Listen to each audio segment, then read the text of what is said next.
እሺ የአባቴ እናቴ የመጀመሪያ ልጅ ናት። ለአባቴ ማለት ነው። ለእናቴም ለአባቴም። ከዛ ትንሽ ወንድሜም አለ። ሁለታችን ከተወለድን በኋላ ተለያይተዋል። እሱም የራሱም ህይወት አለው። እናቴም አልነበራትም፣ አባቴ ብቻ ማለት ነው። እሺ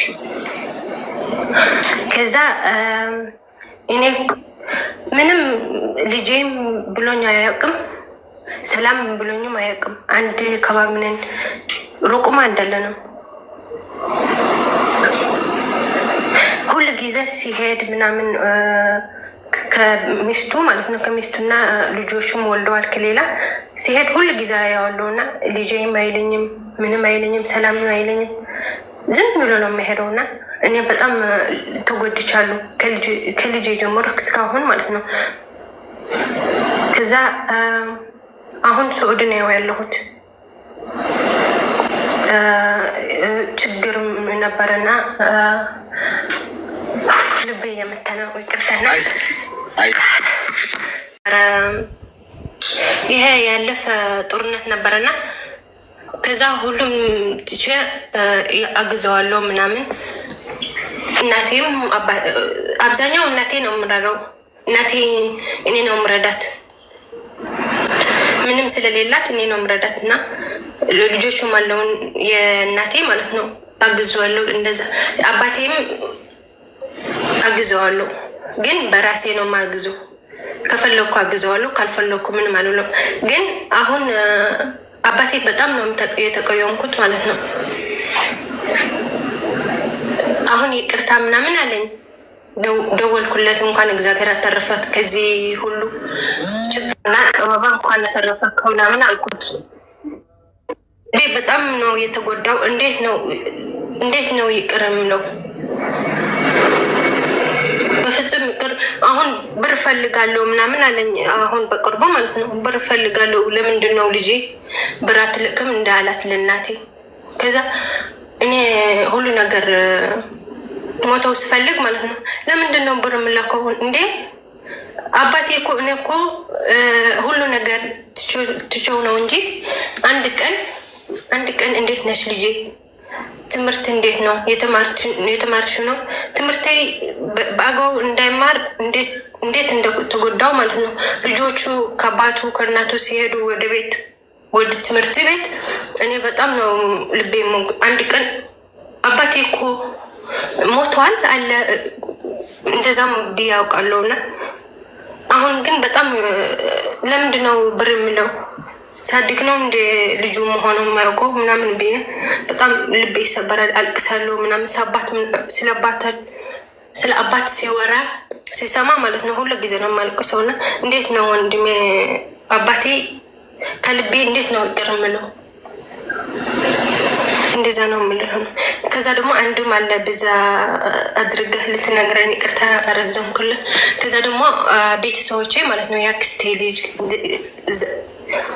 የአክስቴ ልጅ ምናምን ብዙ ነውና በባህር ይመጣሉ፣ ወደ ስዑድ ማለት ነው በባህር ይመጣሉ። እና ሁሉም ወደ እኔ ነው የምደውሉ።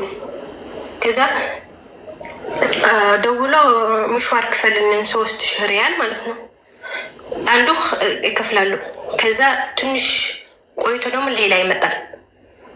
እናንተ እኔ ምንድን ነኝ? እኔ በወር ነው እኮ የሚከፈለው እና ለምንድን ነው እንደዛ የምታደርጉ ስለው ኧረ እባክሽ እንደዛ ይሉኛል። አሁን ደክሞኛ። አሁን የአክስቴ ልጅ መጣ በባህር ላይ ነው ያለችው እና በጣም ለምንድን ነው በኋላ ሲሞት እኮ ታልቅሻለሽ ትለኛለች፣ የደወለች ማለት ነው። ልሰራ አልቻልኩም። የደወለች አንቺ እንደዛ ነው እኔ ከወድሽ ነበር፣ ለምንድን ነው እኔ ከሞትኩ በኋላ ነው የምትደርሺው ምናምን ስትለኝ በህልሜም መተኛትም አልቻልኩም። ትሞታለች እንዴ በእኔ ምክንያት ነው ምናምን እላለሁ። እና ምንድን ነው የማደርገው? ወንድሜ በጣም ነው የጨነቀኝ፣ የልጇም የአባቴም ሁሉ ማለት ነው። እና ይቅርታ አይዞሽ ጫጫታ አለ እንግዲህ አባሽ አባትሽ እንግዲህ ልጄ ብለውሽ አያውቁም። በቃ እንደ ልጅ የአባት ፍቅርን በፈለግሽ ሰዓት አልሰጡሽም። አንቺ ያንን ሁሉ አለሽ፣ አደግሽ፣ ትልቅ ሰው ሆንሽ፣ ወደ ስደት ሄድሽ፣ ሰራሽ፣ ገንዘብ አገኘሽ እና የተሻልሽ ሆንሽ። የበደሏችሁ ሰዎች ወይም ደግሞ አባት ደግሞ ሲሆኑ ወላጅ አባትሽ ናቸው። መተው ማለት ፈጣሪ ያንን ሁሉ መከራና መንገድ አሳልፎሽ እዚህ ካደረሰሽ አንቺ ውለታውን የምትከፊው የፈጣሪሽን በመተው እርግፍ አድርገሽ በመተውና እጅሽን በመዘርጋት። አንዳንዴ እኛ በሰዓቱ ጭንቅ ውስጥ በነበርንበት ሰዓት ከጭንቅ አውጣኝ እንጂ ምንም ነገር አደርጋለሁ ብለን ለፈጣሪያችን እንሳላለናል ወይ ደግሞ እንናገራለን። ወጣንና ነገሮች ካለፉልን በኋላ ግን ያደረገልንን እንረሳለን። ታማው ተኝተዋል፣ ወድቀዋል፣ አንሻቸው ምን ችግር አለ? የምታሸንፊ እኮ በዚህ መንገድ ነው። አንቺ ከእነሱ የተሻልሽ መሆንሽን እኮ ማሳየት አለብሽ አይደል? እሱን እድል አሁን አገኘሽ። ግን ይህን ተመሳሳዩን ነገር ካደረግሽ ከእነሱ በምንም አትሻይ ማለት ነው። አባትሽን ለመውቀስም ማሰብ የለብሽ። ለምሮ ቶክሻቸው እሱ አልደረሰልኝም፣ አባቴ አልደረሰልኝም፣ በችግሬ ጊዜ አይዞሽ አላለኝም አልሻል። አሁን ተመሳሳይ ከሆንሽቿ አንቺም እኮ ምን ልዩነት አላቸው? አባትሽ ነገር ወድቄ ታማሜ መች ደረሰችልኝ ቢሉስ አይችሉም? ይችላል። ግን ማሸነፍ ራስን ማሸነፍ ማለት አየሽ፣ ወድቀዋል አይደል? መድኃኒት ብለሽ ብትገዢላቸው መድኃኒት ትኮሪበታለሽ። በራስሽ መስታወት ፊት ቆሚሽ ስታዩ ራስሽን እንደዛ ሁኚ፣ ያንን ሁሉ አሳልፊ፣ ይሄን አደረኩ በራስሽ ትኮሪያለሽ። ገብቶሻል? ሰው ጭካኔ በጭካኔ አይመለስም። እና እነሱን አሁን አባትሽ ጭንቅላት ውስጥ ከባድ ጸጸትና የአእምሮ ህመም ማስቀመጥ የምትፈልጊ ከሆነ አሁን ድረሽላቸው። ወድቀዋል። አሁን ዝም ብለሽ እኮ አይደለም እኮ የምታደርጊው። ታሟል፣ አደጋ ደርሰውባቸዋል አልሽኛል። በዚህ ጊዜ መድረስ ማለት አንደኛ ፈጣሪ ላረገልሽ መልካም ነገር ክፍያ እንድትከፍ እየፈተነሽ ሊሆን ይችላል ፈጣሪሽ። እስቲ እንግዲህ እስካሁን ይህን አሳልፊያታለሁ፣ እስቲ እንግዲህ ብድሬን ትከፍላለች ወይ ነው እኮ። ቅድም ያልኩት ነገር እዚህ ጋር ነው። ሟች ሚዩት አርጊ፣ ስልክሽን አስቀምጪ ውስጥ እኮ መርፌ ቀደን እየሰፋን የምትነቁት ጉድ አለ። ቀደን እየሰፋን መቀስ ነው የምታስረሱን። አሁን መቀስ ብረሳስ ሚላጭ ተሳስቺ ጉበት ውስጥ ምናምን ተሳስተን ብንረሳስ? ሚዩት አርጊና አስቀምጪ ስልክሽን። ማዳመጥ የሚባል ነገር አለ። ስለዚህ አባትሽን ይቅር ለማለት ወይም ለመተው እና ሰላም ለማግኘት በነገርሽ ላይ አንቺ ሰላም ያለው እንቅልፍ ይገባሻል። የበደሏችሁን ሰዎች ይቅር የምትሏቸው በነገራችን ላይ እነሱ ምናልባት ይቅርታ ስለሚገባቸው አይደለም። ልብ ብለሽ አዳምጪ። ይቅርታ ስለሚገባቸው ላይሆን ይችላል እነዛ ሰዎች፣ ማንም ይሆን ማን። አንቺ ግን እንቅልፍ ይገባሻል። አየሽ፣ ጨንቆሻል። አንቺ እንቅልፍ አጣሽ። ተበዳይ ነሽ እኮ ትተውሻል አይደል? በጊዜው ምናምን ቁጭት አለብሽ ምናምን። እንቅልፍ ማጣት ግን ያለብሽ አንቺ ነሽ አይደለሽም እኮ። ተበዳይም ሆነሽ እንቅልፍም አጥተሽ ስንት በደል ትበድየዋለሽ ራስሽ። ስለዚህ በሌሉበት አንቺ ይቅር ማለት ነው መተው ማለት ነው። አሁን ልክ በህመማቸው ጊዜ ድረሽላቸው እስቲ። ውስጥሽ ያለ ነገር እየጠነከረ ይመጣል ማለት ደህና እየሆንሽ እየዳንሽ ትመጫለሽ። በፍቅር ነው የምትድኘው። አይ ነው ውስጥሽ ህመም ይኖራል፣ ቁጭት ይኖራል። የልጅነትን ነገር ነጥቀውሽ ሊሆን ይችላል። ግን አንቺ የተሻለውን አድርጊ። ከዚህ ጭንቀት መገላገል አይደለም የምትፈልጊው? ጭንቀት መገላገያውን እየነገርኩሽ ነው። እጅሽን ዘርጊና አንሻቸው ከወደቁበት። ከዛ በራስሽ ትኩራ እመኚኝ። ከዛ በኋላ የሚሰማሽ ስሜት በጣም የአሸናፊነት ስሜት ነው። ብታምኝም ባታምኝ የጀግንነት ስሜት ነው የሚሰማሽ። ምን አይነት መልካም ሰው ነኝ ትያለሽ ለራስሽ። የተደረገብሽ ያሆኖ ግን ያንን ማድረግሽ በራስሽ ትኮሪያለሽ። ሁለተኛው ወንድሞችሽ ቢዝነስ አድርገውት ነው። እሺ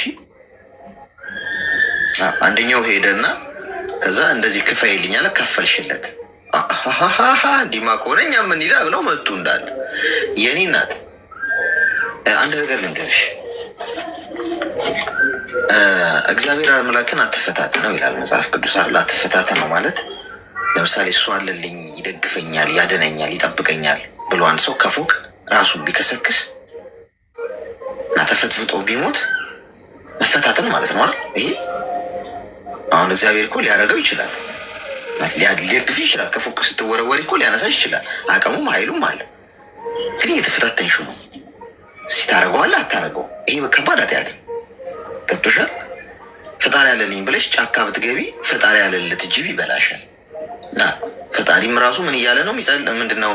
ጅቡም ራሱ ምግቤን እኮ ይላል። ምክንያቱም እሱም እኮ ፍጡር ነው፣ የፈጣሪ ፍጡር።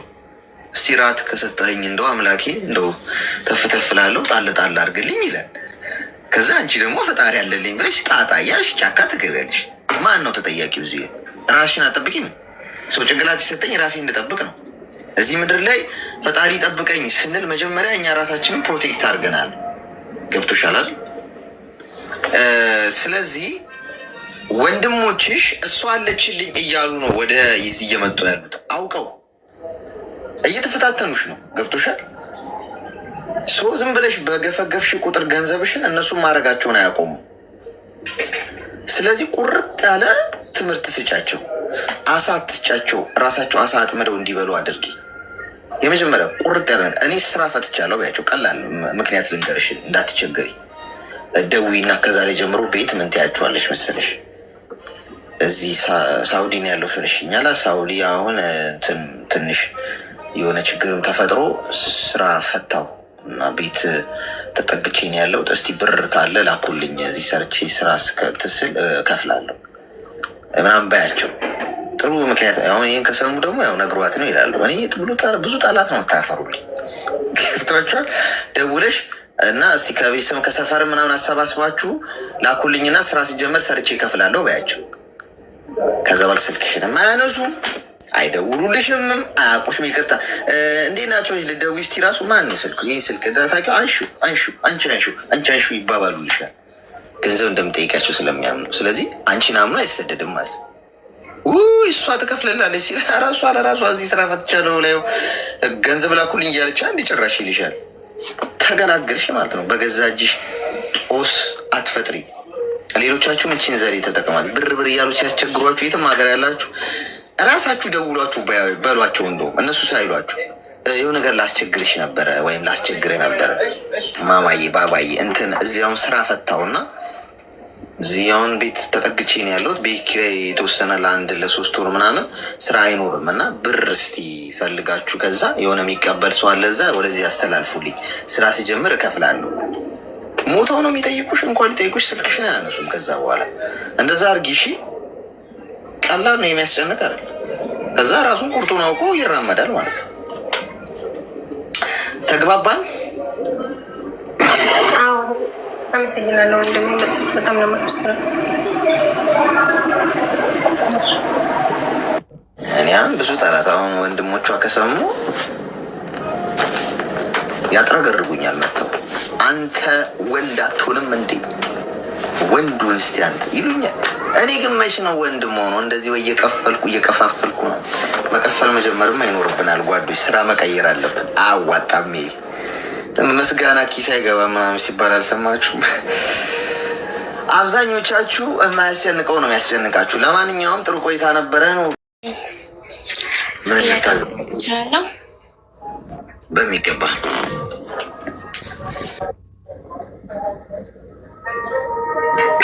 አሌክሶ ስላስገባኝ አመሰግናለሁ።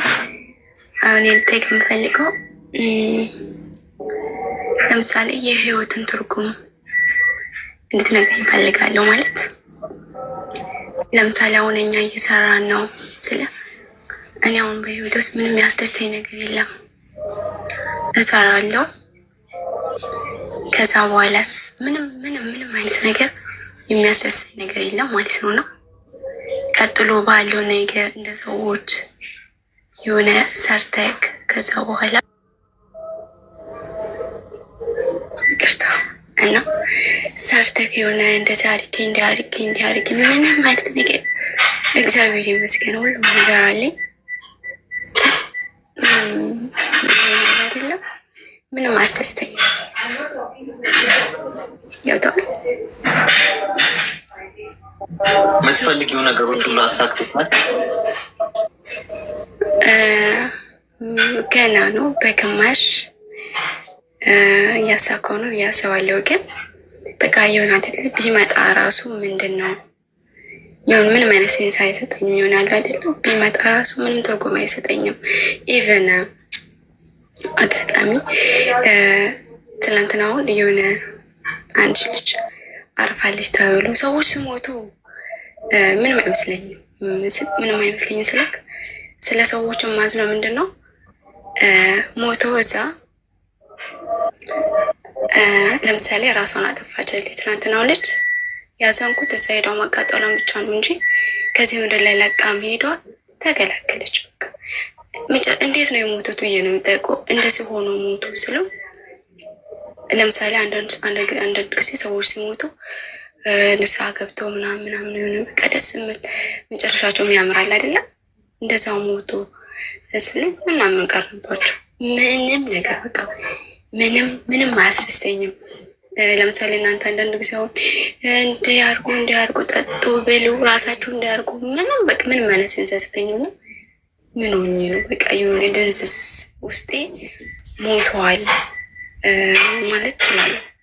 የኖርኩ ነው ምንም አላጣው ግን አይዶ ምንድነው አሁን ለማሳካት እየሰራሻለሽ? ገና ነው ያልሽ። ምንድነው ማሳካት መስጠት?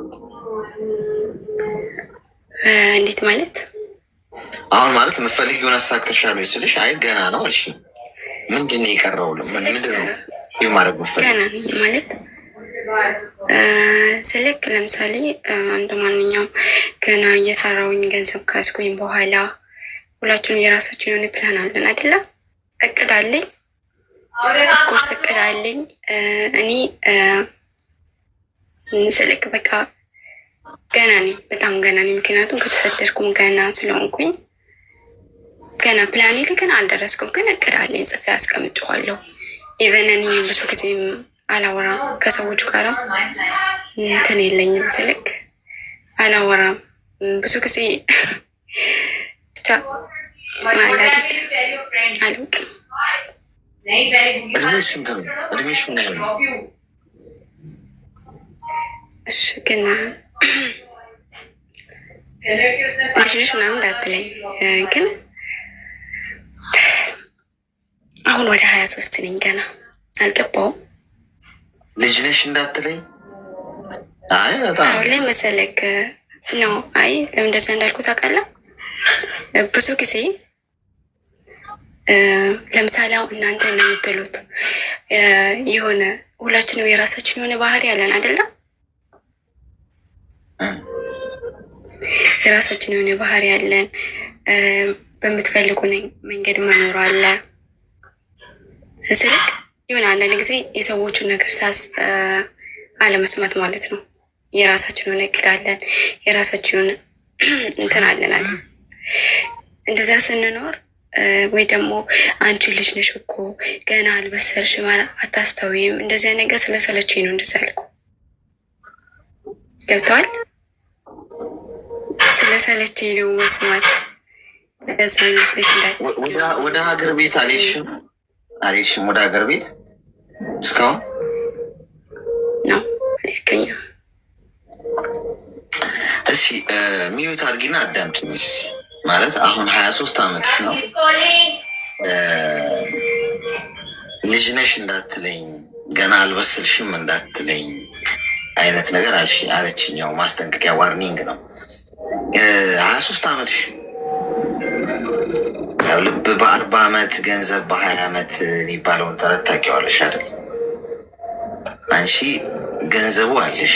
አሁን ያው የ40ዋን እኔ ልንገርሽ፣ የ20ው አንቺ አለሽ ገንዘቡ። አሁን የልቧን እኔ ልንገርሽ፣ ግድ የለም እና ገና ምንም አላየሽም አንቺ 23 ዓመትሽ ገና ነኝ አትበለኝ ብለሽኛል። 23 ዓመትሽ እኮ ነሽ።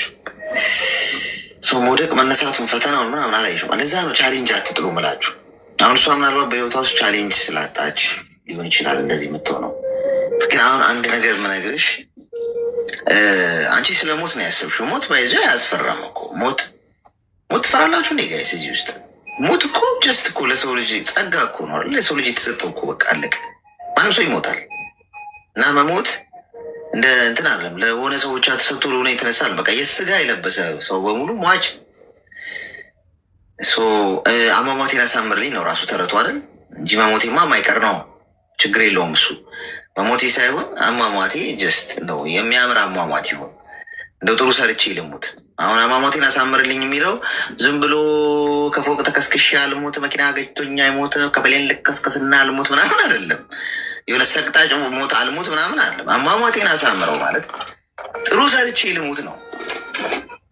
እንደው ተረግሜ በሰው ዘንድ መጥፎ አርጌ የምድር ጉድ ሆኜ አልሙት ነው። ገብቶሻል? ስሞት ጀስት የመጣሁበትን ዓላማ ላርግ ነው። እንደው የፈጣሪ የሚበጅ ነገር አርጌ ልሙት፣ በጎ ነገር ሰርቼ ልሙት፣ ለሰው የሚጠቅም ነገር አርጌ ልሙት ነው ፖይንቱ። ስለዚህ አሟሟቴን አሳምርልኝ ብሎ ሰው የሚጸልዩ ያ ነው። አሁን አንቺ እንደው ምናልባት ስራሽ የሰራሽ ነው፣ ገንዘብ እያገኘሽ ነው፣ ቤትም ሰርተሽ ወይ መኪናም ኖሮሽ ወይ ገንዘብ ኖሮሽ ሊሆን ይችላል። እሱ ችግር የለውም፣ ማቴሪያል ነገር ነው፣ ቀሪ ነው። ግን ምሽት መምሸትና መንጋቱ ብቻ ፈጣሪን ልታመሰግኙ ይገባል። የመኖር ጉጉትሽን ሊጨምር ይገባል። ለምን መሰለሽ? እንዳንቺ ያልሆነ አለ። አሁን በዚህ ሰዓት ኮማ ውስጥ የተኛ ሰው አለ ሆስፒታል፣ ውጭውን አይቶ ማያውቅ ሰው አለ። ሞቱን የሚመኝ ሰው አለ በዚህ ሰዓት። በዚህ መሞት ልክ እንደ ሎተሪ ዕጣ የሚመኝ ሰው አለ። ስቃይ፣ የምድር ስቃይ በዝቶበት ማለት ነው። በህመም እንደው ግደሉኝና ልረፍበት የሚል አለ። ምግብ በልቶ ማደር የማይችል ሰው አለ። ጎዳና የወጣ ሰው አለ። ሆስፒታል እኔ ሆስፒታል ይሽ ብትጎበኝ ጥሩ ነው ባይ። አሁን ካለሽበት ስሜት ምነግርሽ ነገር ማሰኝስ ላይ ሰጥሽ ይችላል። ግን እንደው መውጣት የምትሽ ከሆነ አንድ የመንግስት ሆስፒታል ሄደሽ ዝም ብለሽ ቱር አድርጊ። ህንፃው ምናምን ጎብኝ። በየቤቱ እንዴት ናችሁ ደህና ናችሁ ጠያቂ ይፈልጋል ብዙ ሰው። አይዞ ሰው መቶ ማይጠይቀው ሰው አለ። ጭራሽ ዘመድ የሌለው ይሙት ሲሞት ራሱ ቀባሪ የሌለው በቃ ዝም ብሎ መዘጋጃ ምናምን የሚቀብረው ዘመድ የሌለው ሰው ሚናፍቅ ብትሄጂ ቆመሽ መሄድሽን ፈጣሪን ታመሰግኘዋለሽ። ከምስጋና ነው የሚጀምረው። አሁን አንዳንዴ ምንም ነገር ፈተና ስናጣና ህይወታችን ውስጥ አናገኘውም ብለን ያሰላሰብናቸው ነገሮች እጃችን ላይ ሲገቡ ምቾቱ ምን ያደርገናል? የህይወትን ጣዕም ያሳጣናል። ለዛ ነው እኔ በህይወቴ አላግባብ የሆኑ ኤክስትራ ነገሮችን ፈጣሪ እንዲሰጠኝ አልፈልግም። ብዙዎቻችሁ ገንዘብ ስለማግኘት ትመኛላችሁ። ሁሉም ሰው ገንዘብ የሚጠላ የለም። በመጠኑ እንዲሆን ፈልጋለሁ። እኔ የኔ ስሜት ነው የምላችሁ። በጣም ከበዛ ፈጣሪን ረስቼ ህይወት አስጠልቶኝ የማይሆን አይነት ማንነት ሊወጣ ይችላል ከውስጥ። ችግር አንዳንዴ ጥሩ ነው፣ ባይዚ መኮርኮም ጥሩ ነው። የሆነ ነገርን ታግላችሁ ስታገኙት ነው ደስ የሚለው አይደል? በትግል የሚገኝ ነገር እኮ ደስ ይላል። ቻሌንጁ ራሱ ማለት ነው። ኢዚ ነገሮች ህይወታችሁን እንደዚህ ነው የሚያደርጉት። ልክ አሁን አንቺ በቃ ምንም ኒውትራል በቃ ምንም ይሰማኝ ስሜት የሚፈትን ነገር ውስጥ ብትገቢ ነገን ለማሸነፍ የሚያታግል ህይወት ውስጥ ግን ብትኖሪ በየቀኑ እየጣፈጠች ነው የምትኖሪ። ለማግኘት ለማሳካት ነው የምትሮጪው። እስር ቤት ብትሄጂ እኔ እናት እድሜ ልክ የተፈረደበት ሰው አለ። ገብቶሻ? እድሜ ልክ የተፈረደበት ሰው አለ። በቃ በጣም እድሜ ልኩን ውጭው ይናፍቀዋል። ሲሞት ነው የሚወጣው፣ ሬሳው ነው የሚወጣው። ከዛ እንደዚህ አይነቱን ሰው ስታይ አንቺ የተሻለ እድል ተሰጥቶሻል። መቃብር ቦታ ብትይጂ እንዳለ ተረፍፎ ነው የምታየው። ዶክተር ብቲ፣ የሀገር መሪ ብቲ፣ ፓይለት ብቲ፣ ስንት ሀገር መለወጥ የሚችል ስንት አርቲስት፣ ስንት ሙዚቀኛ፣ ስንት ፊልም ተዋናይ፣ ስንት ቲያትረኛ፣ ስንት ዓለም ላይ ጉድ የሚያስብል ዓለምን መቀየር የሚችሉ ሰዎች በሙሉ ተቀብረዋል። ሞት አሸንፏቸው። አንቺ ግን ፈጣሪ ስለራራልሽ እና እንደው እዚች ምድር ላይ መኖር አለባት ዓላማ አለኝ ስላለ አለሽ በህይወት ሰው። መቃብር ቦታ ስትቆሚ እዛ ጋ ዓለም ላይ በጣም ተወዳጅ የሆነ ሰው ሁሉ ነፍሴን የኔን ነፍስ ልስጠና አንተ ኑር የሚባልለት ዶክተር ሊሆን ይችላል። ተቀብሮ ታያለሽ። ከሱ አንቺ ተመርጠሽ እዚህ ምድር ላይ ያለሽው ፈጣሪ ስለፈለገሽ። በእውቀት በገንዘብ በብዙ ነገር እኮ ይበልጥሻል ያ ሰው። ግን ያ ነገር ሁሉ በፈጣሪ ዘንድ መለኪያ ስላልሆነ መለኪያው የእሱ ምርጫ ስለሆነ አንቺ ተመርጠሽ ቀርተሻል። መመስገን የለበትም? ታዲያ ለዚህ ሁሉ ይህ ሁሉ እኮ ክሬዲት እኮ ነው ጋይስ። እና ለእያንዳንዱ ነገር ቁጭ ብለን ክሬዲት ብንሰጥ እንደዚህ ህይወታችንን እንጠለዋለን? አንጠለውም። ያጣነው ነገር ላይ እናተኩራለን? አናተኩርም። ምክንያቱም ሁሉንም ጥለነው የምንሄደው ነገር ነው። ገብቶሻል? ስለዚህ በሽታ ስላልያዘሽ ጤነኛ ሆነሽ በቀን መሽቶ ስለሚነጋ ስላልሞትሽ ሆስፒታል ስላልገባሽ እስር ቤት ስላልታሰርሽ ብቻ ህይወትሽን ውደጂው። በመስጠት ደስታ ታገኛለሽ። ገብቶሻል? ትንሽ ገንዘብ ካለሽ እንደው ቸገረኝ ላለ ሰው ለሆነ ቁርስ ብትገዢለት፣ ምሳሌ ነው የምነግርሽ፣ ሲያመሰግንሽ ደስ ይልሻል። ለማንም ሳትናገሪ እንዲሁ ደስታ ሰዎች ላይ የሚፈጠር ነገር ስታደርጊ። አሁን እኔ እዚህ ጋር ቁጭ ብዬ እዚህ ጋር ገብተው ሰዎች ህይወቴ ተለውጧል ምናምን ብለው ደስ ብሏቸው ከሆነ ነገራቸው ቀሏቸው ገብተው ሲነግሩኝ መኖሬ እንዴት እንደምወደው ለምንድነው ታውቂያለሽ? ከገንዘብ ከማግኘት ምናምን በላይ ይሄ የመጨረሻ ትልቅ ሳቲስፋክሽን አለው ለእኔ። ደስ ሲል በቃ የሆነ የኖርኩት ለምክንያት ነው ማለት በቃ ይሄ ለመሆኔ ምክንያት ሆንኩ። በቃ ህይወትን እወደዋለሁ ማለት ነው። ስለዚህ ዝም ብሎ አንድ ቦታ የተቀመጠ ውሃ ይሸታል ይባላል። በባልዲ ውሃ ቀርተሽ ንጹህ ውሃ አሁን ቁጭ ብታደርጊው ቤትሽ ውስጥ ከ3 ቀን ከ4 ቀን በኋላ ውሃው ጠረን ያመጣላል፣ ይበላሻል። የሚገባ የሚወጣ ነገር ስለሌለው ሰው አንቺም ተንቀሳቀሽ፣ ውጪ፣ ከስራሽ ምናምን የሰራሽውን ገንዘብ ብዩ፣ አጣጥሚው፣ ዘንጭበት፣ ልበሽበት፣ ለሰዎች የሆነ ነገር ደስታ ፍጠሪበት። ቫኬሽን ምናምን ሂጂ፣ በአመት 2 ወይ 1 አዲስ ነገር ዓለም ላይ ያሉ ነገሮችን ተመልከች። ሀገር ቤትም ሊሆን ይችላል። ምንም ከሰዎች ጋር ያለሽ እንትን ይጨምር። ሶሻል ላይፍሽ ላይ ጎበዙኝ። አየር የውጭውን አየር ወተሽ ተንፍሹ፣ ተንቀሳቀሽ ማለት ነው። አንድ ቦታ ብቻ ከሆንሽ ግን ምን ይሆናል? የሆነ ልዝዝ ያለ ህይወት ነው የሚሆነው። ልክ አሁን ያለሽ ስሜት ነው የሚሰማሽ። እና ቻሌንጅን ፌስ አድርጊ። አዲስ ቻሌንጅ ለመፍጠር ሞክሪ በህይወትሽ ውስጥ። አሁን ለምሳሌ ሰው ሀገር ነው አይደል ያለሽው፣ ማዳም ቤት ትሆኛለሽ። ኦኬ ከማዳም ቤት ወጥቼ የራሴ ቢዝነስ ብጀምር ብለሽ ስታስቢ አዲስ ቻሌንጅ ነው። ገንዘብ ይጠይቃል፣ ጊዜ ይጠይቃል፣ ጉልበት ይጠይቃል፣ ኢነርጂ ይጠይቃል። እሺ አዲስ ነገር ለማሳካት ሌላ ጉጉት ፈጠርሽ ማለት ነው በራስሽ ላይ። ቁጭ ግን ካልሽ ባለሽ ስኬት ላይ ግን ቁጭ ካልሽ ብሮ በቃ ህይወት ለዚህ ነው ማለት ትጀምሪያለሽ ማለት ነው። ተግባባን ወይስ ቀላቀልኩብሽ? አመሰግናለሁ ወንድም ገባይልኝ። ቀለል አለሽ አሁን ነው ማለት ለምሳሌ ሳቂ እስኪ አንዴ ይሻላል። አከት እንደሱ ሳቂ። እሺ ጸሎት ደግሞ አድርጊ በምታምኚው እምነት። እሺ እሱ ግድ ነው። እሺ አመሰግናለሁ። አሌክስ ይኖርልኝ። እሺ እምነት እሺ በርቺ። አያችሁ ሰው ሲኖረንም አንረካም። አሁን በማጣቷ የምትማረር ሰው እኮ ትኖራለች። በማጣቱ አይ ድህነቴ፣ አይ ችግሬ፣ እንደው ሞክሬ ይሳካልኝ ይላል። ኖሮህም አትረካም። ሲኖርም ተስፋ ትቆርጣለህ። ባይዚ እሷ አሁን አያችኋ ጎሎባት አይደለም ሙሉ ነገር አለኝ አለች፣ ግን ህይወት አስጠላኝ። ለምን እንደምኖር አላውቀውም። ሰዎች ሲሞቱ ራሱ ቁሽ ተገላገሉ የታባቱን ስና ምናምን ነው ምለው አለች። አያችኋ ህይወት ጉጉት የሚፈጥረው ፈተና መሆኑ። ፈተና ውስጥ ያላችሁ ሰዎች እናንተ ስለማትወደዱ አይደለም ፈተና ውስጥ የገባችሁት ጋይስ። ወርቅ ነው በእሳት የሚፈተነው። አቤት ህይወትን ጉጉት እንዴት እንደሚፈጥርላችሁ ፈተና ውስጥ ስትገቡ፣ ሲጨልምባችሁ፣ ስታጡ፣ ዙሪያው ገደል ሲሆንባችሁ ፈጣሪ በአንድ ጀንበር ብሎ እንደዚህ እንደሰራን በትንፋሹ እንደው ችግራችሁ ብሎ ማባረር የሚያቀተው ይመስላችኋል? የገንዘብ ችግራችሁን፣ የስራ ችግራችሁን፣ የሰው ችግራችሁን፣ በዙሪያችሁ ያለውን ብቸኝነታችሁ ነው ማጥፋት የሚቸግረው ይመስላችኋል? አይደለም። እንድትሰሩ ነው ያ ነገር የመጣው።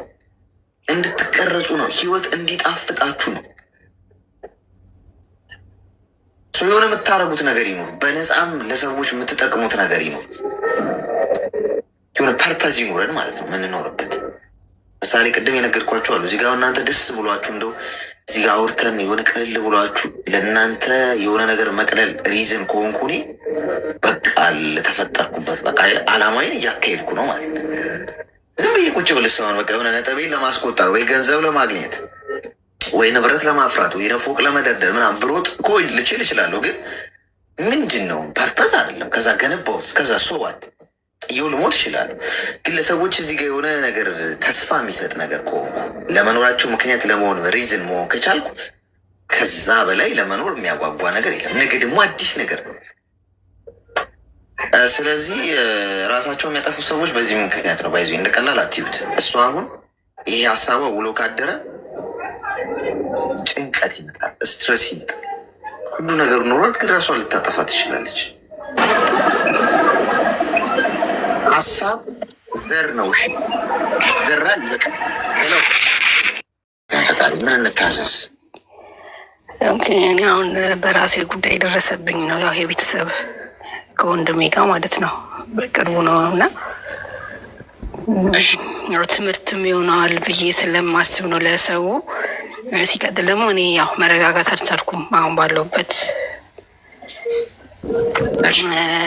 ከዚህ በፊት ያው አጠር አድርጌ ነው የምነግርህ እንዳይረዝም ማለት ነው። እኔ የምኖረው ሳውዲ ነኝ። ያው ማንኛውም አሁን ቅድም ስትል ነበር እንዴት እራሳችሁ ሂደክ እራሳችሁ አሰርም። እኔ ደግሞ እዚህ በምኖርበት ሰዓት ህጋዊ አልነበርኩም። ገባክ?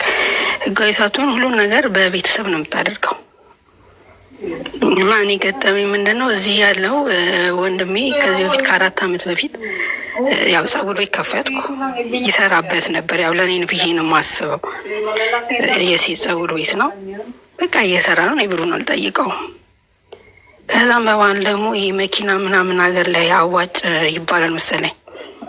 እሱን ለምን አታረጊም በእኔ ስም? ያው እኔ ስለማልችል ማለት ነው። ከዛ በኋላ እሺ ችግር የለውም፣ ያው ወንድሜ ነው፣ አንድ ወንድሜ ነው፣ ችግር የለውም በአንተ ስም ቢሆን ብዬ የሚገባውን ብር ላኩለት፣ አደረገ ማለት ነው። ከዛም በመሀል አሁን በቅርብ ጊዜ ከሰማክ ሳውዲ ላይ የመኖሪያ ፍቃድ ተጀምሯል፣ ሰታ ማለት ነው። ያንን እድልን የማጋጠመኝና እድሉን አስተካከልኩ። ወረቀቴን ወደ ሀገር ገባው። ከዛን በቃ እስቲ ፀጉር ቤቱ ስራ የለውም ነው የምትለው። ስራ ካሌለው እንለውጠው ወይ ደግሞ ይሸጥ። አዋጭ የምትለውንም ነገር እስቲ ያሳየኝ አልኩት ማለት ነው። ማሳየት አልፈለገም። በቃ ምንም ነገር አልፈለገም ባጭሩ ማለት ነው። ከዛም ቤተሰብ ገባበት፣ አክስቶቼ ምናምን። እናቴ በቤት የለችም በነገራችን ላይ እና እነሱ ገቡበት እና እንዴት አንቺ ትጠይቂዋለሽ ብሩን? በማል ደግሞ ያነገርኩ ልጅ አለችኝ እዚህ ትዳር መስርቼ ምናምን ኖር ነበር። ልጅም በማል ልኪያታለሁ ወደዛ ማለት ነው። እንዴት ልጅሽን የሚያህል ይዞልሽ እንዴት ብር ትጠይቂያለሽ? እንዴት ስለ ፀጉር ቤትስ ታወሪያለሽ? ብለው በቃ ወደ እሱ ማድላትን የታየኛ ነው። ወደ እሱ ማድላት ሆነ ማለት ነው። ያው ብቻ ሁሉን ነገር ትቼ ያው አሁን ተመልሼ ወደዚህ መጥቻለሁ። ብር ይመለስ ከፈለግሽ ክሰሺ፣ ከፈለግሽ አንቺ የላክሽው ብር ያው ማናችንም ታውቃለህ ብር እንዴት እንደምንልክ። እዚህ የላክሽው በህጋዊ ብር አይደለም ምናምን ትርፍ ነገር ማለት ነው። በጣም ብዙ በቃ እሺ ብዬ እኔም ያው ወደዚህ መምጣት ያለብኝ ልጄን ወስጄ ላክስቴ ሰጥቼ እኔ ወደዚህ ተመልሼ መጣሁ ማለት ነው። እና አሁን ነገሮቹ ብሩን እንደማይመልስልኝ አውቃለሁ። ያው ከ4 ዓመት ከምናምን በኋላ መልስልሻለሁ። ቀላል ብር አይደለም፣ ብዙ ብር ነው የሰጠሁት። ያው እዚህ ጋር መናገር ስለማልፈልግ ነው። ያን ደግሞ እኔ ጥቅም የለኝም። ከ4 ዓመት በኋላ ቢሰጠው ለእኔ ምንም አያደርግልኝም፣ እኔም ማስበው ማለት ነው። እና ምንድነው ያው መረጋጋት ነው የምፈልገው። ገባክ? ያ ነገር ወደ ላይ እንደማይመጣ አውቃለሁ።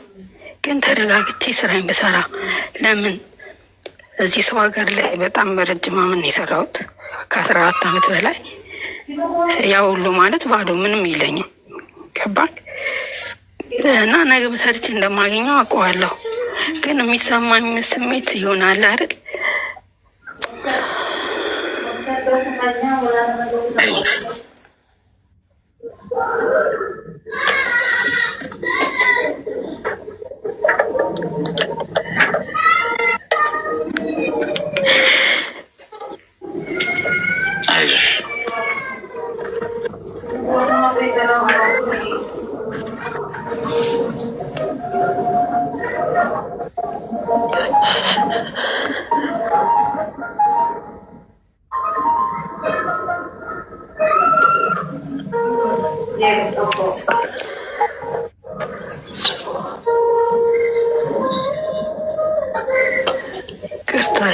ስሜታዊ ስለሆንኩ ነው ማለት አሁን ያለሁበት ሁኔታ ማለት ወደ ራሴ መመለስ አልቻልኩም። እንዴት ነው ትቼ መመለስ ፈልጋለሁ። ለምን የሁሉ ጊዜ ለፍተሽ ሆን አንዳንድ አይምሮክ ላይ የሚመጣው ነገር አለ። እዛ ያሳለፍከውም ሀገርም 3 ወር ተቀምጬ የመጣሁት ማለት ነው። እና መረጋጋት ነው በቃ አሁን የምፈልገው። ያው ብሩን ትቼዋለሁ።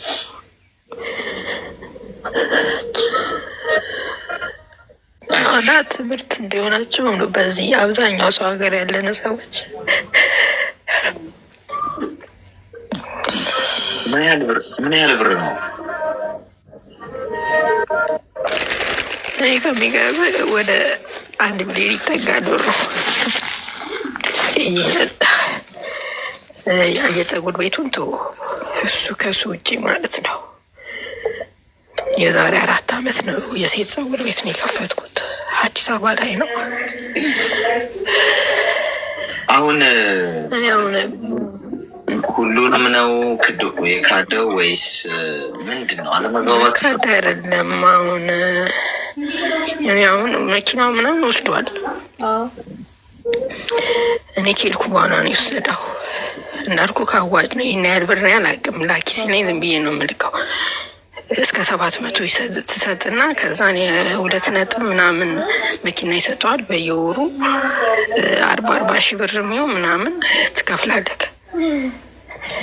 እንደዛ ይቻላልና አንቺ ደግሞ ሰርተሽ ማድረግ ትችያለሽ ሲለኝ ያው ሀሳብ መሄድ አልችልም። በዛ ሰዓት እንደነገርኩክ ህጋዊ አይደለሁም እና ከሄድኩ በኋላ እኔ ምን አልኩ፣ በቃ መልስልኝ፣ ብሩን ፈልገዋለሁ እና ብሩን አምጣልኝ ስለው አይቻልም፣ ብሩ ማውጣት አይቻልም፣ እኔ ብርሽን ሰርቼ መልስልሻለሁ እኮ ለእኔ ብለከኝ ካደረክልኝ መልስልኝ፣ ካለበለዚያ ደግሞ በስሜ ያድርግልኝ አልኩት። ያንን ነገር ልንግባባ በፍጹም አልቻልንም። መካድ እኮ አይደለም። አሁን ይህ ደግሞ እንደ ክደት ነው አሁን ላይ ሳስበው። ለምን ያን ፀጉር ቤት እንደነገርኩ እኔ ከፍቼ ነው፣ እነሱ አድርገውለት ሊሆን ይችላል። እኔ ነኝ ግን የከፈትኩት እና ያው በቤተሰብ ብዙ ነገር አለ። ፀጉር ቤቱም አይመለከትሽም፣ አንቺ ምን አድርገሽ ይሆናል አንተ ልፍትፍ ነገር የሚናገሩት ነገር አለ። ያ ደግሞ ለእኔ አሁን በሽታ ነው የሆነኝ ከብሩ መጥፋት ውጭ አይምሮ ላይ ያለው ነገር ማለት ነው።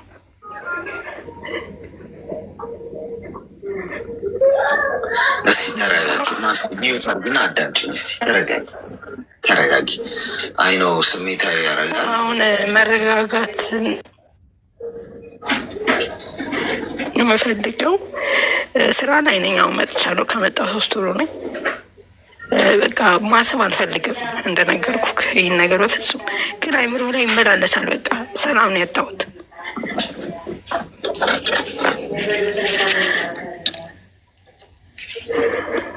ገባሽ? ያንን ነው በየቀኑ ማነቀስ ነው። የሆነ መጥፎ ነገር ነው ማስብ ላይ ማን ከዚህ በኋላ ሁሉ አመት ሰርቼ አሁንስ እድሜ ይሄዳል።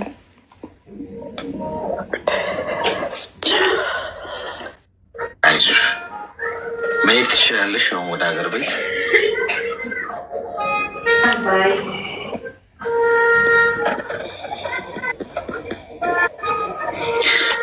መሄድ ትችላለሽ።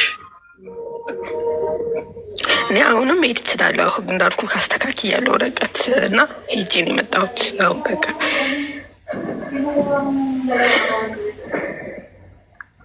ብትሄጂና ይህንን ጉዳይ እዛ ቁጭ ብለሽ ብትነጋገሪ ጥሩ ይመስላል። ምክንያቱም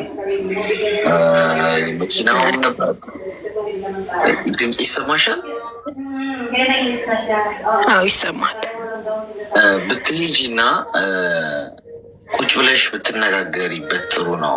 ምክንያቱም በርቀት ሆነሽ ያው ቃላት ከመወራወር ውጭ ሌላ መታተርሽ ነገር የለም። ያንን እኮ ሄጄ እኮ ነው የተነጋገርነው ይህን ነገር እኮ። አሁን ቤተሰብም አያገባንም አሉ። በቃ ወደ እነሱ ወደ እኔ ሳይሆን ወደ እነሱ ነው ያደሉት። አንቺ የአረብ ሀገር ቆይተሽ ትክክል አታስቢም ነገር ገባሽ? አይምሮክ እንደተነካ ነገር ነው የሚናገሩት አነጋገራቸው። እንዴት ልጅሽን ያህል ይዘንልሽ ለምን ብር ትጠይቂያለሽ? ነገር እኔ ደግሞ መጠየቄ ጥፋት ነው። ብርና ልጅ ምንም ያገናኘው ጉዳይ አይደለም። በዚህ መሀል በነገራችን ላይ ሴት ደስተኛ አልነበሩም፣ የሆነን ለመናገር ማለት ነው። እኔ ግርም ምን ያለኝ ለምን ትመጫለሽ? ኦኬ እኔስ ወረቀት 14 ዓመት አልሄድኩም እዚህ ነበር። በመሀል ድል መጣ።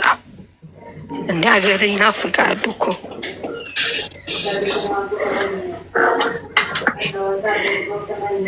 እኔ በራሴ ግፊት ነው ተነስቼ ሄድኩት። አንደኛ እኔ አሁን እናንኩ እግዚአብሔር ለምክንያት ነው ሁሉም ነገር ወረቀቱ መምጣቱ መሄድ። አሁን ስለ ንብረቱ ሳይሆን ራሴ ማረጋጋት ነው ፈልገው። ያው ልፋት ያሳዝናል። የራሴ ሰው ነው። ያው እኔ ባዝንበት የከበደ ነገር እንዲመጣም አልፈልግም። ገባሳ ይሁን አዝነክ ምናምን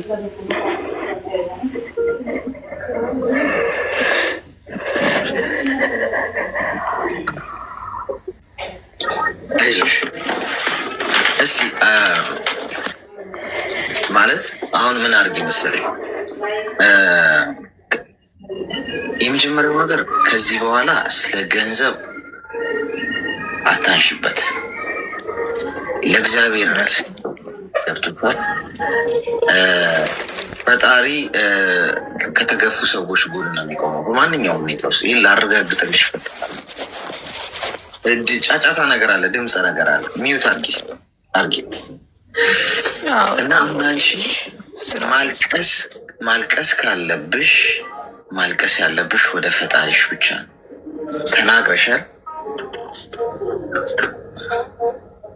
በቃ ኦልሞስት እኮ የዘፈን ዳርዳር እስክስታ ነው ይባላል። እንደዚህ ነው የሚያስቡት ሊክዷችሁ ሲፈልጉ። አረብ ሀገር ያለ ሰው አይምሮ የተነካ ነው ብሎ ነው የሚያስበው። አንዳንድ ሰው ግን እኮ ከዚህ በላይ ከዚህ ሰው የበለጠ አይምሮ የተነካ አለ። የራሱ ያልሆነን ገንዘብ ወንድሟ ነው። በዛ ላይ የምነግራችሁ ነገር በሙሉ በተግባር እያያችሁት። ዛሬ ቅድም ራሱ አንድ ልጅ መታ ነገረችናል። ወንድሟም እንዳረጋት ይህ ወንድሟ ነው፣ እሷ የእናቷ ልጅ። ሰው ገንዘብ ካገኘ ራሱን የሚሸጣል ጋይስ። በጣም አደገኛ ነገር በዚህ ሰዓት ገንዘብ ነው። የሆነ አውቀዋለሁ የምትሉትን ሰው አታውቁትም። በገንዘብ ጉዳይ ላይ ጭንብሉ የሚወልቀው ያኔ ነው። ለዛ ነው እኔ የዘውትር ጸሎቴ ጌታዬ ሆይ ብዙ ገንዘብ አትስጠኝ፣ የሚገባኝም ብቻ ስጠኝ። አለቀ። ገንዘብ ሊያበላሽን ይችላል ከናካቴው። ፈጣሪን እንድረሳ ሊያደርገኝ፣ ሰው እንድራገጥ ሊያደርገኝ ይችላል። ፈጽሞ ወደማላውቀው ሰው ሆነ ሊቀይረኝ ይችላል። ኑሮኝ ለሰው ሰጥ ምናምን እንደና አልፈልግም። በቃ የሚገባኝም ብቻ ስጠኝ፣ በአግባቡ መጠነ።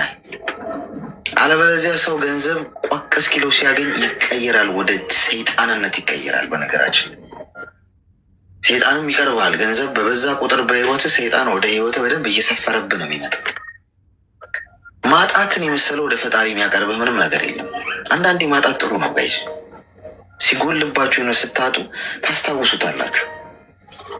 ይህ ሰው ገንዘብ ሲያገኝ፣ መኪና ሲገዛ፣ ጥሩ ህይወት ሲኖር፣ እንደፈለገ ሲንሸራሸር የራሱ ገንዘብ መሰረው አየሽ። እና አንቺን ሸጠሽ ማለት ልጅሽን ይዞልሽ አይደለ አሉሽ። ምክንያቱም እዛው ነው ያሉት እነሱ የሚሰጣቸው ነገር አለ ምን አለ እና አንቺ ፍግም ለምን አትይም? ገንዘብ እስከላክሽ ድረስ ገንዘቡን እንጂ አንቺን አይፈልጉሽ። ስለዚህ አሁን አንቺ መጠንከር አለብሽ። ከዛሬ በኋላ የትም እንዳታለቅሽ፣ ለማንም እንዳትናገሪ፣ ወቀሳም እንዳታቀርቢ። በቀልሽን ፈጣሪ ሲበቀልሽ በአይንሽ ታያለሽ እና መተሽ ትነግሪኛለሽ። ለእኔ እድሜ ስጠን እንጂ ሆነ እኮ ትይኛለሽ። ገብቶሻል? አይጠቅመውም። የሚነዳው መኪና ዊዝን የሆነ ነገር ይሆናል። ገብቶሻል? እሱ ህይወቱ ላይ ሳይሆን ዳሜጅ ሊሆን ይችላል። ማንም የቆመ ቢመስለው እንዳይወድቅ ይጠንቀቅ ነው አይደለ? ስለዚህ ሁላችንም ወዳቂዎች ነን። ማንም የቆመ እንደቆመ አይቀርም። እመኑ። የተበደላችሁ ሰዎች፣ የተገፋችሁ ሰዎች፣ የተካዳችሁ ሰዎች አላችሁ እዚህ ውስጥ በእምነታችሁ በማመናችሁ፣ በቤተሰብ በጓደኛ በዘመድ አዝማድ አምናችሁ ጀርባችሁን ስታዞሩላችሁ የወጓችሁ ብዙ ሰዎች አሉ። እመኑኝ እኔ ይሄ ምድርና ሰማይ በእግዚአብሔር እንደሚተዳደር ሳቅ እንዴት ሴፍ እንደምሆን ማለት የሚሰማኝ ኮንፈርት። ለምን ሰው ቢሆን አያችሁ እንዲህ ነው የሚያደርጋችሁ። ሰው ቢሆን የሰማይና የምድር ፈራጁ ሰው ቢሆን አያችሁ ህይወታችሁን እንዳትኖሩ ሊያደርጋችሁ ይችላል። ፈጣሪ ግን በጉቦ አይሰራም። ቆንጆ ስለሆንሽ ስላልሆንሽ አይልም፣ ስላለሽ ስለሌለሽ አይልም። በቃ ልብሽን ብቻ ነው የሚፈልገው። ልብና ኩላሊትሽን ነው የሚያነበው። ስለዚህ አንቺ ከዛሬ በኋላ እርግፍ አድርገሽ ታዩ። እንደውም ቢመጣ ይሄ እመኚ በሽታ ነው የሚሆንብሽ። 1 ሚሊዮን ነው አይደል ያልሽው? አንቺ 10 ሚሊዮን ሰርተሽ ማግኘት ትችያለሽ። ከዛሬ ጀምረሽ ወገብሽን ስር አድርጊና ማን ምን እንደሆነ አውቀሽዋል አይደል? ማንም ለአንቺ እንደማይሆን አውቀሽዋል። ማንም እንደሌለብሽ ተመልክተሻል። ቤተሰብ፣ ዘመድ አዝማድ፣ ጓደኛ ምናምን በቃ አሁን ነው አንቺ እንደውም ከመቼውም ጊዜ በላይ የምትለወጭበት ጊዜ። ለራስሽ ያለሽው ራስሽ ብቻ መሆኑ የገባሽ ቀን ነው ህይወትን መኖር የምትጀምሪ። እንደውም ውለታ ነው ያዋሉልሽ። እንደዚህ ባያረጉሽ ኖሮ ከዚህ በኋላም እንደዚሁ እንደ ኳተንሽ ሳትነቂ ትኖሪ ነበር። አሀ ለካ ማንም ለእኔ ህይወት እየቆመ የለም፣ ለራሴ ነው ያለሁት ለካ ብለሽ መቀበል አለብሽ። አሁን ወገብሽን ስር አድርገሽ የውስጥሽን በውስጥ ይዘሽ ስሪ። ሌት ተቀን እንደገና ጀምሪ። ሁሉንም አተሽ ቢሆን እንደገና ጀምሪ። እንደገና ገንዘቡን ያዥው። እንደገና ለራስሽ መኖር ጀምሪ። ያንቺ እየፈካ እያማረ ይመጣል። የጊዜ ጉዳይ ነው። ከዜሮ ብትጀምሪ 1 2 እያልሽ በደረጃ ውጭ ወደ ላይ። እነሱ ቁልቁል ሲወርዱ መንገድ ላይ ትገናኛላችሁ። እሺ፣ እነሱ ሲወርዱ አንቺ ስትወጪ ትገናኛላችሁ። ይህንን እንዳትረሹ ያልኩሽ። መንገድ ላይ ትገናኛላችሁ።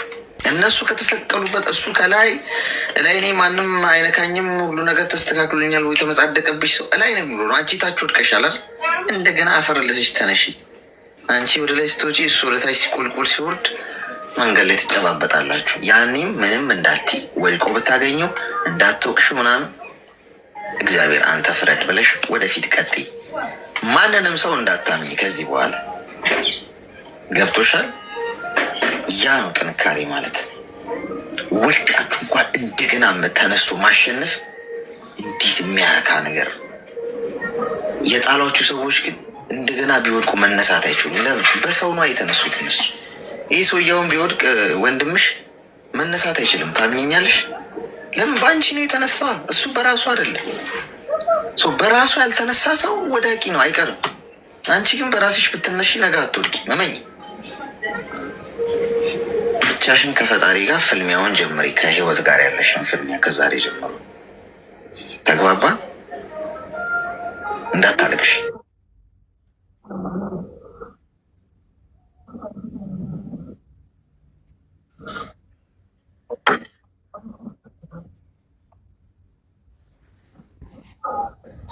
ይውለን ነው በከሳልነው አቅም ብራችንን ወይ በእጃችን ይዘን ራሳችን ይዘን መግባት። በአብዛኛው ለምን ህጋዊ አይደለንም እዚህ ስንኖር ብዙ ጊዜ ማለት ነው። ያን የሚሸውደን ራስ ሄደክ የምታደርገው ነገር ስለሌለ ነው።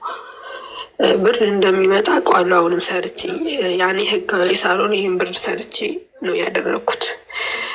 አሁን ደግሞ ፈጣሪ የተመሰገነ ይሁን የትም መስራት የምችልበት አሁን እዚህ ገባ የፈለግኩትን አይነት ስራ መስራት እንደምችል አምናለሁ። ከዛ በላይ እንደማመጣም ተስፋ አለኝ።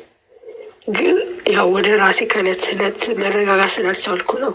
ያው ለቅሶ ነው፣ የሆነ መጥፎ ስሜቶች ናቸው የሚሰሙኝ።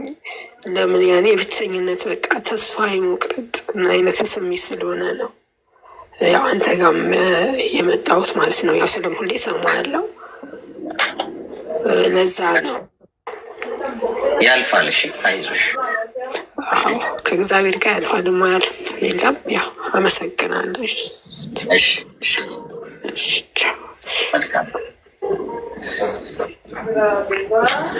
እንግዲህ እዚህ ውስጥ ቁጭ ብላችሁ ሰው ሰይፍ በህይወቱ አልፎ የተማረውን እናንተ ቁጭ ብላችሁ መማር ከቻላችሁ ጂኒየስ ናችሁ ማለት ነው። ምንም ሳትከፍሉ፣ ምንም ሳታወጡ፣ ምንም ኢነርጂ ሳታወጡ ቁጭ ብላችሁ በስልካችሁ ብቻ ስራችሁን እየሰራችሁ ጆሮ ብቻ ነው የምትከፍሉት። ጆሮ ማዳመጥ ብቻ ማለት ነው። እና በዋዛ ፈዛዛ ጊዜያችሁን አታሳልፉት ምላችሁ። ለዛ ነው አሁን እዚህ ጋር 2 ሰዓት ተኩል ላይ ቁጭ ብለን ህይወታችሁ ኮምፕሊትሊ ሊቀየር ይችላል። ከሆነ እሳት ልትተርፉ ትችላላችሁ። አሁን እቺ ልጅ ህይወቷ ውስጥ ከፍላ ገንዘቧን፣ ጊዜዋን፣ እውቀቷን፣ ልፋቷን፣ ብዙ ነገሯን እዚህ ውስጥ ደግሞ ያለች አንዲት እህት ደግሞ ከእሷ መማር ከቻለች ይህን ዋጋ ሳትከፍል ትማራለች ማለት ነው። ይህን የትም ሆናችሁ እንትን ላትሉት ላታገኙት የምትችሉትን ነገር በ5 ደቂቃ ንግግር በመስማት ለዛ ነው እዚህ የተገኘ ነው። ኤኒዌይስ ታሳዝናለች በጣም ወንድም እህት ማንም አያተርፋችሁም። ጋይ ዘመኑ በዝምድና የምታምኑ አላችሁ ሰዎች የሚክዷችሁም አይመስላችሁ። ሰላም አሁን እዚህ አሁን ሰርተን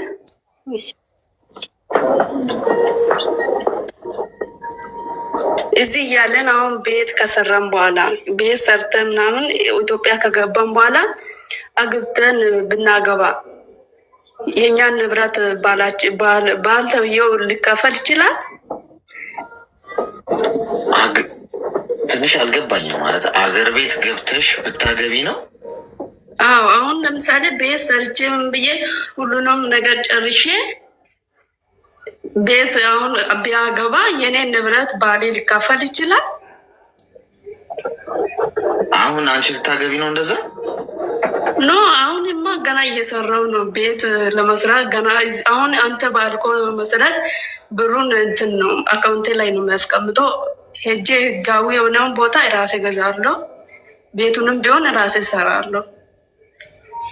ለምንድን ነው የምታገቢበትን ምክንያት ንገሪ። አሁን ስራ ሰርተ ጨርሰ ሳታገባ ትቀመጣለህ? አትቀመጪ። አይ ጥያቄው ነው ቀጥታ ያ ነው ምክንያቱ። ስለ ከዚህ በፊት አግብቼ ያው አንድ ልጅ አለኝ፣ ተለያይተናል ከሱ ጋር ማለት ነው። ልጄን ደግሞ እድሜሽ ስንት ነው? በልጅነቴ ነበር ያገባው። ወደ 27 ይደርሰኛል፣ 27 26። እሺ ጥያቄው ከሆነ እሺ አዳምጪኝ። ማለት የጠየኩሽ ጥያቄ ለዛ ነው። ሚዩት አድርጊና አዳምጪኝ። አሁን ሰው የሚጋባው አብሮ ለማርጀት እስከ ፍጻሜ ድረስ ካገባው ሰው ጋር በትዳር ለመኖር ቤተሰብ አፍርቶ ትልቁም ነገር ላይ ለመድረስ ነው የሚጋባው። መሰረቱ ያው ዘንድሮ ሰው ሲጋባ ታውቂያለሽ። ኦኬ አዝማሚያው ትንሽ አይነ ውሃው አላማረኝም። ይህ ሰውዬ ከተፋታን እንኳን እቺ ነገር ለክፉ ቀን ትቀመጥ ብሎ የሆነ አድቫንቴጅ ይዞ ምናምን ነው የሚጋባው። ገብቶሻል? ሰው ራሱን አሳልፎ እየሰጠ ንብረቴን ይካፈላል አይካፈል የሚል ጥያቄ ውስጥ ከገባ ይጋጫል። የምታገቢውን መምረጥ ነው ፖይንቱ። አሁን አንቺ የንብረቱ ነገር ነው ያሳሰብሽ።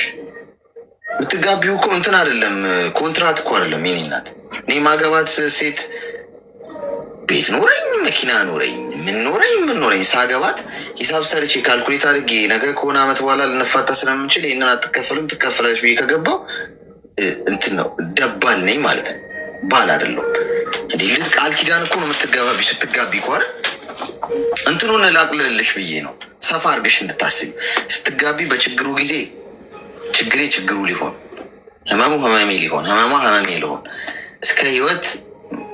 እስከ ህይወት አሳልፎ መስጠት ድረስ ልታመን ብሎ እኮ ነው ቃል የሚገባባው ሰው ሲጋባ። ያው አቅልለ ነው እንጂ ዘንድሮኛ የልጅ ጨዋታ አድርገ ነው።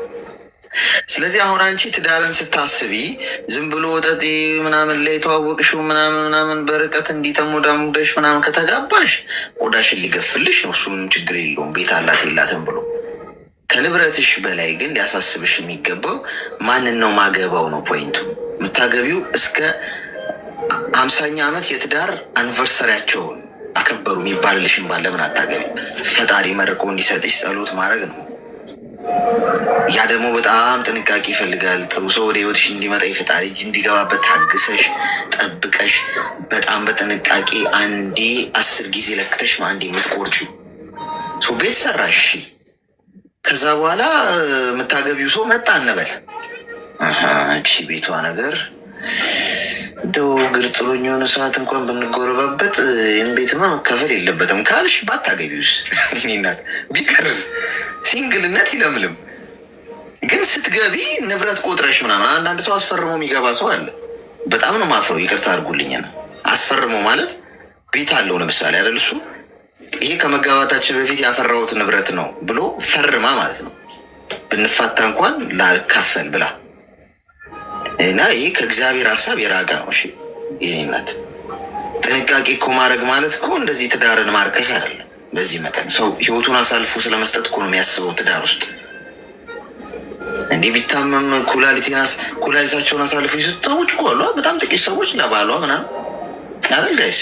አሁን ልክ ነው ልክ አለ እሱ ሌላ ጉዳይ ነው። ግን አሉ እኮ አይደለ? ይሰማናቸው ግን በጣት የሚቆጠር ያን የሚያደርግ በጣም ብዙ ሰው የለም። ግን የሆነ የሰማው መሰለኝ እንደዚህ ለባሏ ኩላሊቷን ሰጥተው ነው ኩላሊቱን ሰጥቷት እንደዛ። አየሽ አይደለ? ትዳር ውስጥ ያለ ሰው እንዴት እንደሚያደርግ ማለት በጣም እንትን ነው። እንግዲህ እዚህ ድረስ ይደርሳል ልጅ ፈልጌ ነው። ከዚህ አንግል ቁጭ ብለሽ አስቢው ነው። እሺ ንብረትሽ ጥሩ ነው፣ የማንም በሊታ እንዳይበላው። ግን ትዳር ግን ስታስቢ በጣም ሰፋ ያለ ነገር ይዘሽ አይምሮሽን በጣም አስበሽበት ተዘጋጅተሽ እግዚአብሔር እንዲገባበት አርገሽ ከዛ እስከ ህይወት ፍጻሜ አብረሽው የምትኖሪው ጥሩ ልብ ያለውን ሰው ካገባሽ እንኳን ንብረትሽ ማንነትሽን እንኳ ሳልፈሽ ልትሰጪው እኮ ነው። ህይወትሽን፣ ሴትነትሽን፣ ኤቭሪቲንግ ልጅ ልትወልጂለት ብዙ የምትከፊው መስዋዕትነት እኮ አለ ከዚህ ባሻገር።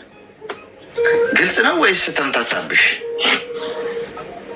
ግልጽ ነው፣ ግን ብቻ ከባድ ነው መቻል ነው። እንግዲህ ሳያገቡ መቀመጥ አይቻልም። አንቺ አሁን በቃ ገና ለገና ንብረቴን የሆነ ሰው ያገባው ሰው ተካፍሎ የሚሄድስ በሚል ኃይለኛ ስጋት ላይ ነው ያለሽ። ከባድ አታስብ። ይሽኔ ናት ሰው ሀሳብ እየዘራ ነው የምናጭደው። እሺ የምታገቢ ሰው ጥሩ ሰው እንዲሆን እንደው የልባም ወንድ እንዲሆን እንኳን ይሄ ቤትሽ ቀርቶ ሌላም ሰርታችሁ የምትገነቡ አይነት ሰው እንዲሰጥሽ እንደው ተመኝ እንጂ ገና እንኳን የምታገቢ ሰው ሳይመጣ አንቺ ኦልሬዲ ንብረቷን እንትን ቢለኝስ ብለሽ ገምተሻል። እንደዚህ አይሆንሽ። ፈጣሪን አስቀድሚ። ኤኒዌይስ ትዳር በሱ ስለሆነ የሚቋቋመው። እሺ አመሰግናለሁ። አስቸጋሪ ነው፣ አስቸጋሪ ነው። እንዲህም ለካ አለ ሰው ሰርቶ ምናምን መኪና ሲኖረው መኪናው ከትዳሬ በፊት የፈራ ስለሆነ ፈረም አርጊ ቶሎ በኋላ ተካፍለሽ ስትሄጂ። እውነት እነዛ ሰዎች በእርግጠኝነት እንደ ባልና ሚስት የሚኖሩ አይመስለኝም። ሆዴ ቁርስ በላህ ባባዬ እንዴት ነህ? እንዴት እንደምወድ እንዴት እንደማፈቅር ታውቃለህ? እንዴት እንደማፈቅርሽ ታውቂያለሽ ይባባላሉ። ግን የእውነት እኔ ማፈር ነው የሚመስለኝ። ታርጉልኝና ንብረቴ ለይቼ ምናምን አስፈርሚያት ያ የኔ ነው ምናምን ለብቼ ምናምን አርጌ የኔ ፍቅር ስላት ራሱ የሆነ ይባላል። አሁን ይሄ ባይዞ አትፍረውበት ከምሰማው ነገር ነው። ምክንያቱም አብዛኛው ሰው በቃ ጥቅመኛው ሆኗል። አሁን ገብቷችኋል። ከስጋት አንጻር ነው። ግን ሴኩሪቲሽን ጠንካራ ታደርጊያለሽ እንጂ እዚህ ትዳርን ማቅለል ሄሎ በቢሊየን ብር አልቀይረውም ጋይስ። በጣም ደስ ብሎኝ ነው። እሺ ሰው ነገ በተመሳሳይ ሰዓት እንገናኛለን። ስራ ላይ፣ መንገድ ላይ፣ ጉዞ ውስጥ በተለያየ አይነት ሁኔታ ውስጥ ነው እየተከታተላችሁ የነበራችሁት። ሪከርድ አድርጌ ያለው እልክላችኋለሁ። እሺ ላኪላችሁ፣ ፖስት አድርጊ። እንደውም ብሱ ይጠቅማል። ኑሯችሁ ይመር፣ ደስታ ቤታችሁ ይግባ፣ እግረ እርጥብ ያርጋችሁ፣ አይክፋችሁ፣ ሁሌ ሳቁ፣ ሳቅ ከፊታችሁ አይጥፋ፣ ጤና ይስጣችሁ፣ አትታመሙ፣ ደስታ ቤታችሁ ይግባ፣ ያልታሰበ ሲሳይ ይስጣችሁ፣ በአይምሯችሁ ያለ ነገር ሁሉ ፈጣሪ ያሳካላችሁ ከክፋት በስተቀር ሁሉንም እውን ያርግላችሁ። ፈልጋችሁ የምታጡት ነገር አይኑር። ጥሩ ነገር ሁሉ በህይወታችሁ ውስጥ ያሉ ጥሩ ነገሮች ሁሉ ፈጣሪ ይጠብቅላችሁ። ምንም ነገር ማለት ነው ሰርታችሁ የምታገኙትን የልፋታችሁን የድካማችሁት ፍሬ በሙሉ በቢሊየን በትሪሊየን እጥፍ ያብዛላችሁ። ቆጥራችሁ ማትጨርሱት ይሁን። አሜን በሉ። እንግዲህ ያው ሽማግሌ ሲመርቅ አሜን ነው የሚባለው። ነገ በተመሳሳይ ሰዓት እንገናኛለን። እየመቼ ያለበት ሀገር የምትኖሩ ደህና ደሩ። እየነጋ ያለበት ሀገር የምትኖሩ መልካም ይስራ ቀን